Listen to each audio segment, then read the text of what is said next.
gahoza miryango ivugira Nairobi kuri metero 19 na 31 ku mirongo ya FM yaga binini no kuri internet kuri BBC gahuza akaburungu.com.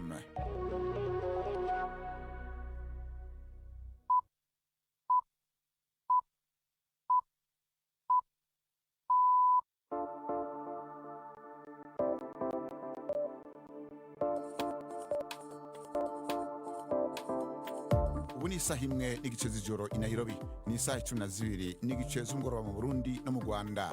Muri kumwe na Bernard Bankukira. Ndabahaye mwiriwe mwebwe mwese mukurikira BBC gahuza miryango ikaze makuru yo kuri wa gatatu igenekerezo rya 2025 ukwezi kwa gatatu umwaka wa 2026. Izi ningo za mu makuru tugiye kwashikiriza. Ishirahamwe ry'abanyamakuru batagira imbibe ryagiza M23 gufunga abantu mu buryo buteye kwinda amategeko, naho mu Rwanda abasilamu bo muri iki gihugu bahuye na President Paul Kagame maze bambwira bimwe bibabangamiye. Ikintu kitubabaza cyane wenda nuko tutasobanukiwe mwanadufasha rwose, the call to prayer ya mu gitondo iratubabaza ko yaravuyeho. Turaje kandi New York aho bitegekanije ko uno munsi ONU itora ku nteguro isaba ko ubucakara bwakorewe abanyafrika mu myaka 30 bwemerwa nk'icyaha cyakorewe kiremwa muntu. Mu yandi makuru, mu mikino ikipe ya Liverpool yatangaje ko Mohamed Salah azava muri ikipe champion irangiye. Ntucikwe n'andi menshi naguteguriye Genti Yves Bucyana. Tubafitiye kandi n'ikiganiro c'abagore, amakuru ahagarariwe na Anne Marie Nwamiza. Idonido ni mukanya y'amakuru avugwa hirya no hino kw'isi, mushikirizwa na Latifa Mutesi. Ubuyobozi bukuru bw'ingabo za Iran bwashinje Leta Zunze Ubumwe za Amerika kwiganiriza zonyine ku kibazo cy'intambara yo mu burasirazuba bwo hagati. Umuvugizi yaburiye icyo yise igihangange kigize igihangange cy'isi, avuga ngo umuntu nkatwe ntazigera yemera kumvikana n'umuntu nkamwe. Bivugwa ko habayeho kugeza ku bayobozi ba Iran umugambi w'amahoro ugizwe n'ingingo 15 watanzwe na Leta Zunze Ubumwe za Amerika. Ibikubiye muri uwo mugambi ntibirashyirwa ahagaragara. Minisitiri umwe wa Israel yabwiye BBC ko adatekereza ko uwo mugambi ushobora kugerwaho. Nubwo ibiciro by'ibitoro bikomeje kuzamuka, Iran yavuze ko izemerera amato atarayabanzi gukoresha umuhora wa Hormuz, ariko amakuru yasesenguwe na BBC agaragaza ko kugeza ubu kwa gatatu hari ubwato bumwe gusa butwara ibitoro bwahanyuze, mu gihe kwa kabiri hanyuzemo butandatu. Umugabo w'umunya-Irani wagize urari mu myigaragambyo mu kwezi kwa mbere ndetse akaba aherutse guhungira muri Turukiya, yabwiye BBC ko abanya-Irani basa n'abafungiranywe hagati y'intambara n'igitugu cyo mu gihugu. Kamal Abbas yavuze ko n'abagenzi be bigaragambyaga bari bizeye ko kwinjira kwa Amerika mu bibazo byabo byari kubazanira ubwisanzure, ariko ko ubwo bwisanzure butigeze bubaho. Yavuze kandi ko se imyaka 82 y'amavuko yapfiriye mu bitaro azize ihungabana ryatewe n'ibisasu bya Amerika na Israel. Yongeyeho ko we igihe inyubako yabagamo yaterwaga ibisasu aribwo yafashe icyemezo cyo kuva muri Iran akerekeza muri Turukiya. Kamal Abbas yaburiye ku byerekeye ihagarikwa ry'imirwano kuko afite impungenge ko hazaza y'ibihumbi n'ibihumbi by'abigaragambyaga bagenzi be ubu bafungiwe muri gereza. Ingabo za Sudani zashinjwe kugaba igitero ku bitaro binini kurusha ibindi bya El Dayan mu burasirazuba bw'i Darfur ku munsi wa mbere w'Irayidi. Raporo ya kaminuza ya Yale yavuze ko ivuga ko isesengura ry'amashusho yafashwe n'icyogajuru ryagaragaje ibyangiritse bikomeye ku gisenge cy'ibitaro, ku nkuta zabyo ndetse n'ibyinshi mu bisigazwa by'ibiturika byuzuye mu muhanda. Ni inkuru ya Richard Kagowe tugiye kumva mu ijwi rya Siliake Muhawe nayo. Abashakashatsi bo muri kaminuza ya Yale muri Leta Zunze za Amerika bavuga ko amashusho y'ibigendajuru yashize ahabona ibitero bitatu bitandukanye ku bitaro vya kaminuza vya El Dayan mu buseruko bwa Darfur. Bavuga ko ivyononekaye bigaragaza ko byari bitero byo mu kirere by'ibigirankana ku nyubakwa iri muri ako karere kagenzurwa n'umugwi witwara gisirikare wa RSF. Inyubakwa za leta n'ikirindiro cy'igipolisi kihegereye ntaco vyabaye, bituma abashakashatsi banzura bavuga ko ivyo bitaro ari byo vyaronderwa. Igisirikare ca Sudani kirahakana kubigiramwo uruhara. Impande zompi zihanganye mu ntambara yo muri Sudan ziragirizwa kugira ibitero ku basivile, ibishobora gufatwa nk'ivyaha byo mu ntambara. Abategetsi mu burengerazuba bwa Kenya batangaje ko imirambo 32 harimo n'iy'abana imaze gukurwa mu mva rusange yerereye mu karere ka Kericho. Uyu mubare wa mbere wari waratangajwe ko ari nk'icya kabiri cyawo. Iki gikorwa cyo gukura iyo mirambo mu mva rusange cyabaye nyuma y'amakuru yatanzwe n'umuturage, bituma polisi itangiza iperereza. Iyo mirambo yose yamaze kujyanwa mu bitaro kugira ngo ikorerwe ibizamini bizafasha kumenya abari bo ndetse n'impamvu z'urupfu rwabo. iri vumburwa ryatewe impungenge mu baturage ryibutsa ibindi byabaye mbere nko mu byago bya Shakahola, amwe mu mahano akomeye muri Kenya afitanye isano n'amadini ayobya, aho habonetse amagana y'imirambo yashyinguwe mu ishyamba riri kure y'ahatuwe. Ubuyapani bwavuze ko bibabaje ko umwe mu basirikare babwo yinjiye ku ngufu muri ambasade y'Ubushinwa i Tokyo. Beijing yasabye ko abikoze ahantu polisi y'Ubuyapani yataye muri yombi umusirikare w'imyaka 23 ukurikiranyweho kwinjira mu buryo bunyuranyije n'amategeko kuwa kabiri ku butaka bwa ambasade burinzwe cyane. Biravugwa ko uyu musirikare Murata yabwiye abashinzwe iperereza ko yifuzaga guhura na ambasaderi w'Ubushinwa kugira ngo amubwire kudakomeza gutanga amagambo akakaye, ndetse anavuga ko yari kwiyahura mu gihe ubusabe bwe butari buze kwakirwa. Ibi byabaye byateje imyigaragambyo myinshi mu Bushinwa. Bernard, urakoze cyane Latifa.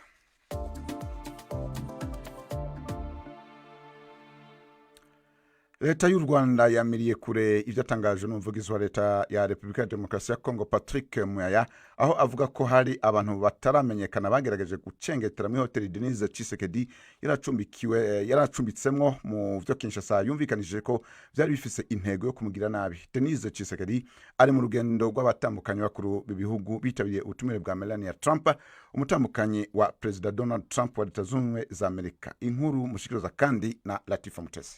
Mu kiganiro cyanyuze kuri RTNC, Muya yavuze ko amenya amakuru y'abo bantu ariko niyemeza niba babashije no kwegera icyumba cya Denis Tshisekedi.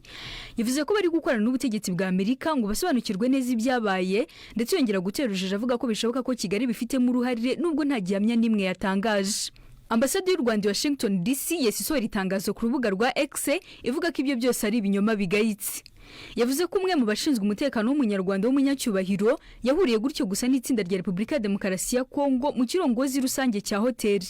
Ambasade ivuga ko uwo mucungamutekano atari yitwaje intwaro kandi ko yabujijwe by'akanya gato gukoresha asanseri, ariko ikibazo kikaba cyarakemutse nta bushyamirane.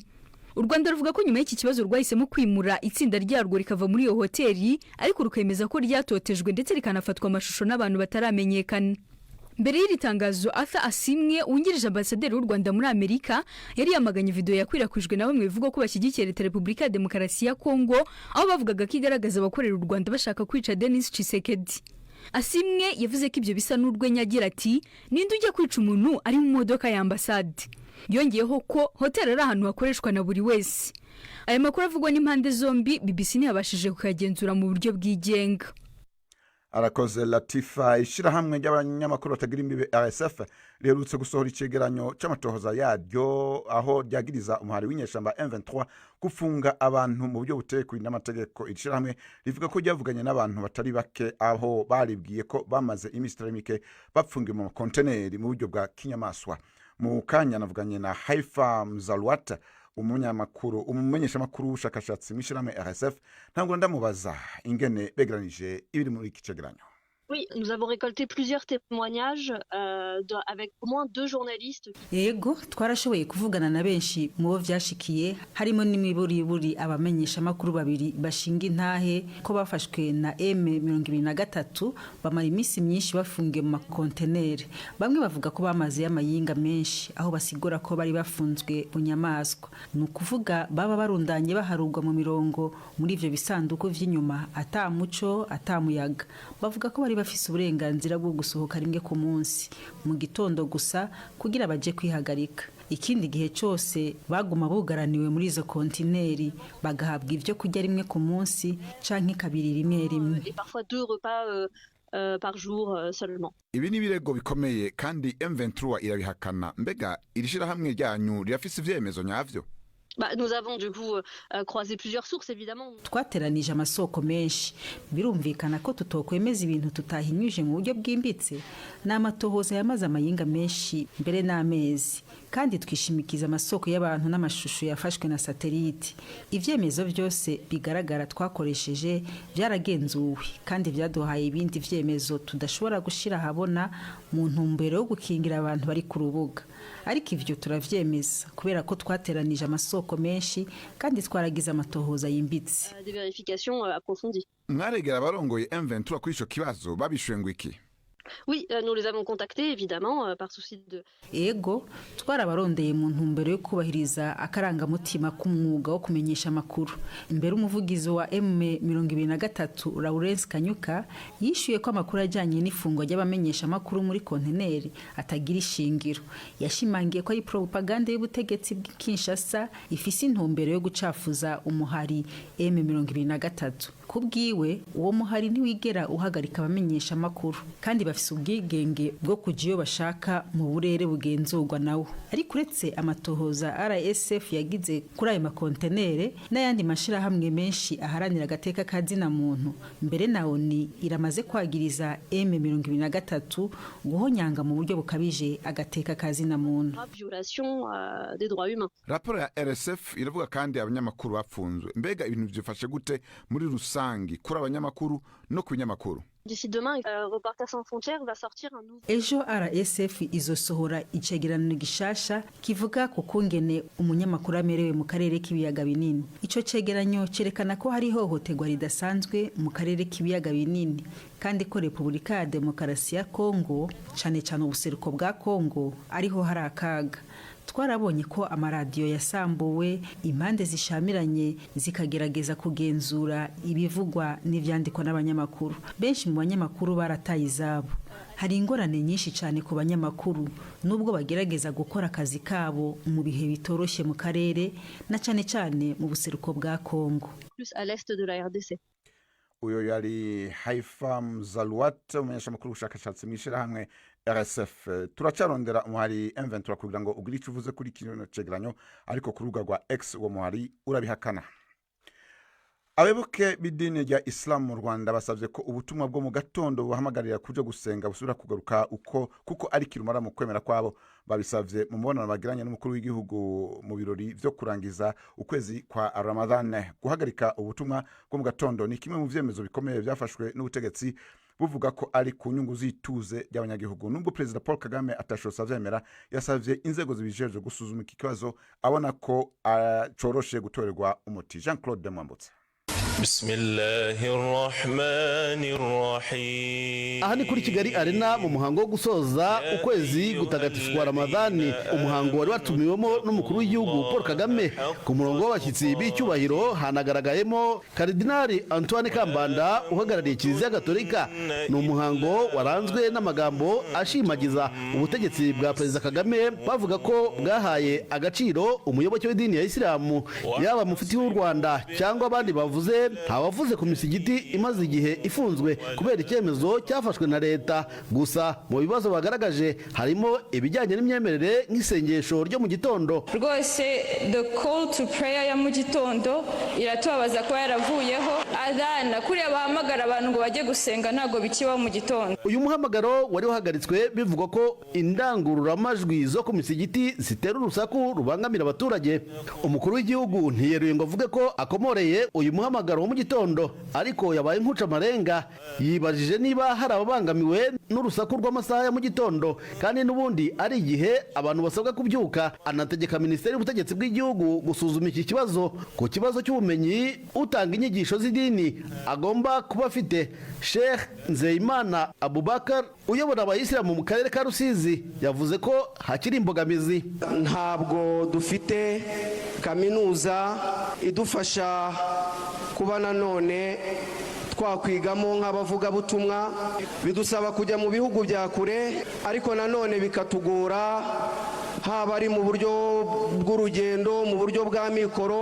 Perezida Kagame yavuze ko icyo ari ikibazo cyumvikana ndetse ko leta iteguye gufasha idini ya Isilamu mu gihe yabishatse gutangiza kaminuza yayo. Naho ku byemezo byafatiwe amadini mu bihe bishize bikanengwa na bamwe ko bigamije kwibasira imyemerere, Kagame yavuze ko iki atari cyo ubutegetsi bwe bugendereye. Politike yacu ni ugushyira ibintu mu buryo bukwiye, ntawe tubuza amahoro na busa. Mu bindi bibazo byabajijwe muri uyu muhango hari nk'abavuze ko babangamiwe n'amafaranga menshi basabwa kwishyura ku bwisungane bwo kwivuza Mutuelle de Santé. Perezida Kagame yavuze ko ibibazo nk'ibi bikwiye kujya bikemurirwa mu nzego zo hasi, ariko ategeka ko uwagaragaje ikibazo wese agomba gutegwa amatwi. Jean-Claude Mwambutsa, BBC Gahuza Miryango, i Kigali. Arakoze Jean-Claude Mwambutsa.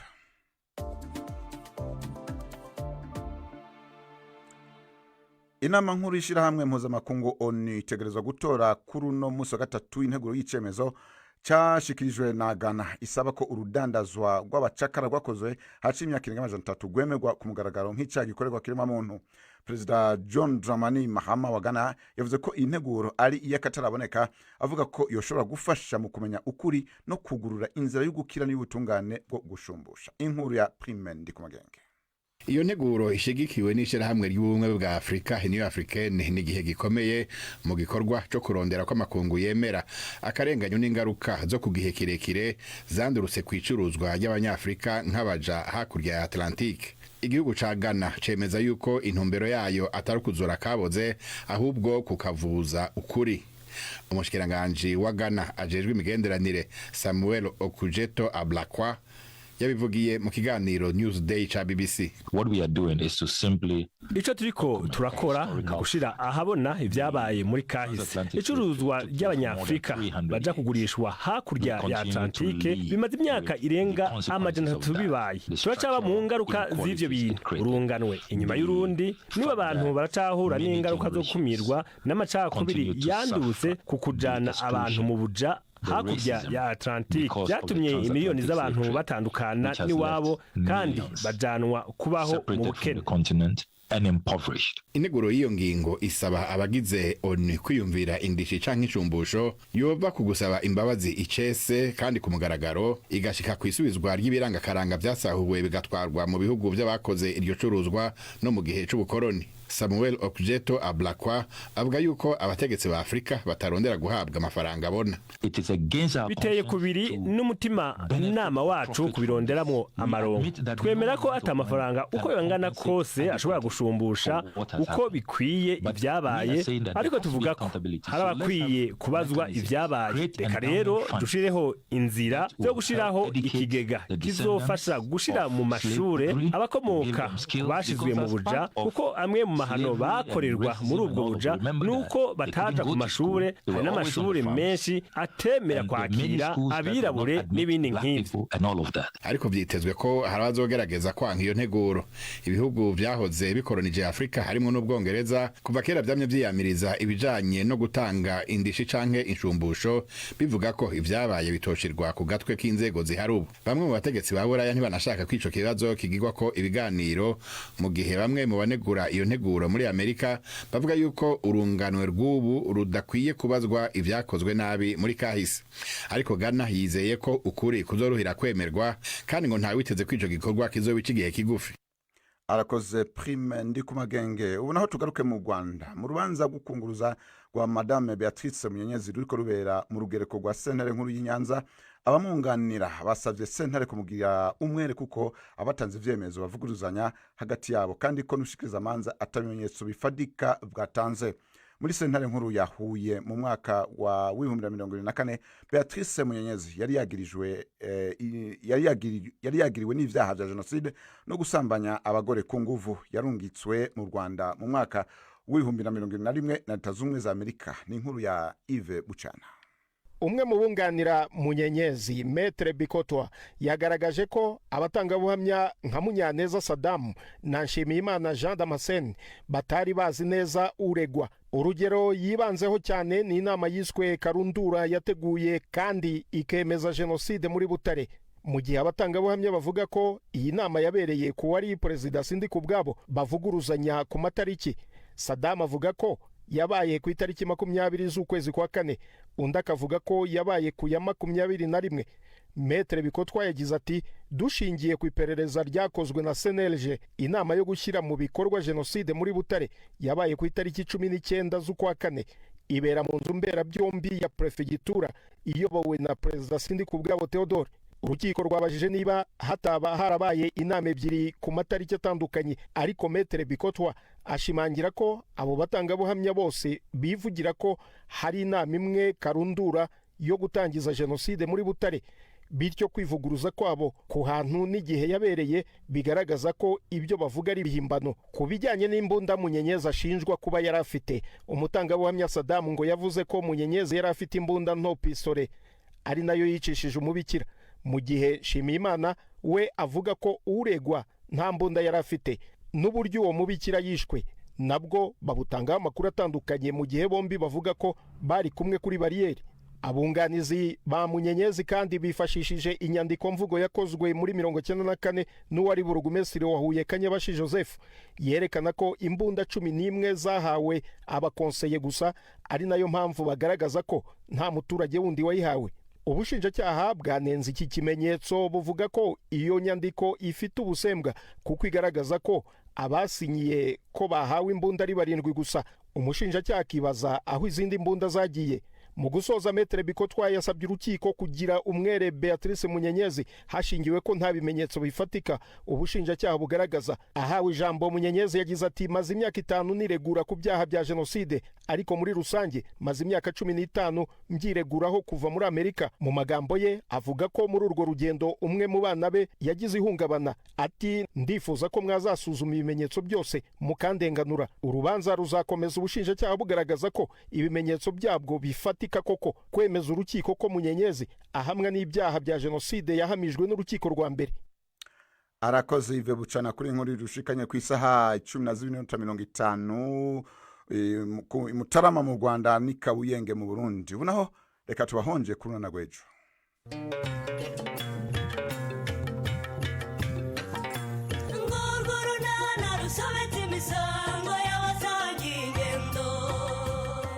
Mu kiganiro nana cyo kuri wa kane twabateguriye kuva ryari se wowe reya rwose bitabira inteko y'abaturage. Iyo uyu munsi ntisanzwe iraba yitabiriwe na Chris kugira ngo aze kuganiriza abaturage ku ngingo zirebana n'ubuzima bw'abana. None se ukaza kubukora iki muri iyo nama nta mwana ugira? Uzi kusetsa sori. Ubwo se urumva mu nama nk'iyo rumara inkwa za kuyiburamo? N'ukuntu uza kunda kwibonekeza ntumuyobewe se? Yewe kuyisiba byo ntiyayisiba koko. Ariko ntabwo numva icyo ushaka kuri rumara inkwi. Ni 12:45 kuri BBC.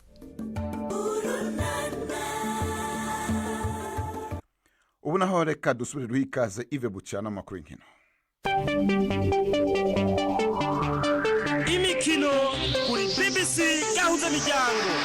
Mireho neza mwese bakunze imikino kuri BBC. Reka mpere mu mupira w'amaguru mpuzamahanga. U Rwanda kuva ku munsi w'ejo ruzakira imikino mpuzamahanga ya FIFA Series 2026. Imikino ikazarangira tariki 31 z'uku kwezi.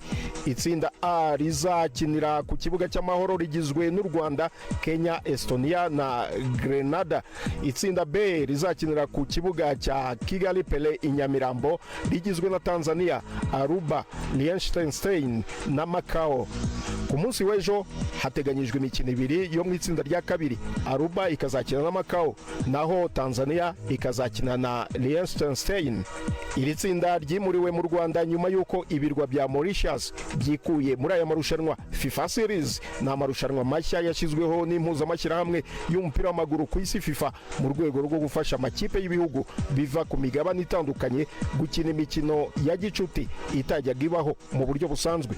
Intego nyamukuru ni uguha amahirwe amakipe adakunze kubona uburyo bwo gukina hanze y'uturere aherereyemo, nk'amakipe yo muri Afurika gukina n'ay'i Burayi cyangwa muri Amerika y'Epfo. Ni amarushanwa kandi aterwa inkunga na FIFA. Muri Afurika kandi hari gahunda y'imikino yo gushaka itike yo kwerekeza mu gikombe cya Afurika AFCON 2027 kizabera muri Kenya, Tanzania na Uganda. Ijonjora ry'ibanze imikino ibanza ejo kuwa kane Ijuba muri Sudani y'Epfo. Djibouti izahura na Sudani y'Epfo. Kuwa gatanu Maputo muri Mozambique. Somalia ikazakina na Mauritius, naho Chad ikazahura n'u Burundi. Sao Tome na Principe bakazahura na Ethiopia. Imikino yo kwishyura izatangira ku cyumweru ikazakomeza mu cyumweru gitaha. Ku mugabane w'Uburayi inkuru ivugwa cyane ni ya Mohamed Salah. Uyu ni rutahizamu w'ikipe ya Liverpool yemeje ku mugaragaro ko azava muri ikipe mu mpera z'uyu mwaka w'imikino. Salah yatangaje uwo mwanzuro ku mugoroba w'ejo binyuze mu butumwa bwa video yashyize ku mbuga nkoranyambaga ze. Avuga ko iyi ari intangiriro y'urugendo rwe rwo gusezera. nubwo yari afite amasezerano azageza mu mwaka wa 2027. Salah n'ubuyobozi bwa Liverpool bagiranye amasezerano y'ubwumvikane azatuma agenda nk'umukinnyi wigenga free agent mu mpeshyi z'uyu mwaka. Yageze muri Liverpool avuye muri AS Roma mu mpeshyi ya 2017. uyu mukinnyi wambara nimero 11 yigaragaje nk'umwe mu bakinnyi bakomeye mu mateka ya Liverpool, ayifasha gutwara ibikombe bibiri bya shampiyona y'Ubwongereza, igikombe cya Champions League, igikombe cy'isi cy'amakipe ndetse na UEFA Super Cup n'igikombe cya FA, hakiyongeraho n'ibikombe bibiri bya Carabao na FA Community Shield. Ibitego 255 amaze gutsinda mu mikino 435 bituma uyu munyamisiri aba uwa gatatu ku rutonde rw'abamaze gutsinda ibitego byinshi mu mateka ya Liverpool. Kugeza ubu ntiharamenyekana ikipe azerekezamo, nubwo amakipe yo muri Arabia Saudite avugwa ko amwifuza cyane. Ayo niyo y'imikino nabateguriye uyu munsi. Gendi Yves Bucyana. Arakoze Yves Bucyana. Ubu naho n'umwanya w'ikiganiro c'abagore. Muri kiganiro rero dusubira kubashikiriza ikiganiro c'umugore w'umuganga atabona avura abarwayi bafise ibibazo vyo mu mutwe.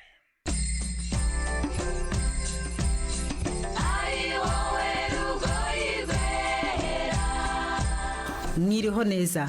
Consolatrice Niyibizi ni umubyeyi akaba n'inzobere mu kuvura indwara z'imitekerereze n'amarangamutima ndetse akuriye iyo serivisi mu bitaro bya Nyamata. Ariko Consolatrice afite umwihariko, yize ndetse akora ako kazi afite ubumuga bwo kutabona. Twaramusuye mu gutebya kwinshi atangira tubwira uburyo avugana n'abarwayi. Ni communication isanzwe, nkoresha telefone.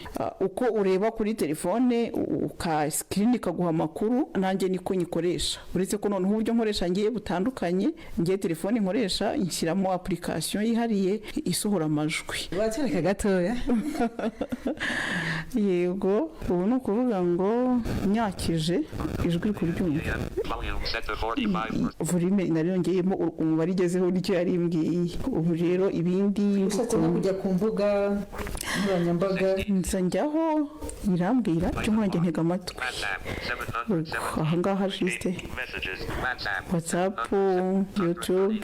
Uko wowe ureba kuri screen, ngiye biri kuri screen ryajwi ya application isohora amajwi isoma ibiri kuri screen, ngiye nkabyumva n'amatwi. Umuntu ashobora kwibaza imibanire yawe n'abarwayi imeze iti? Biterwa n'urwego rw'uburwayi bariho. Abarwayi b'indwara zo mu mutwe bagira ibyiciro byinshi. Hari ababa badafite amakuru y'ibirimo kuba babandi batagenzura amagambo bavuga n'ibyo kurataza ibyo ari byo. Uwo nguwo nkuko nawe mwahura akagutuka, nanjye ashobora kuntuka ko nyine adafite ubwenge.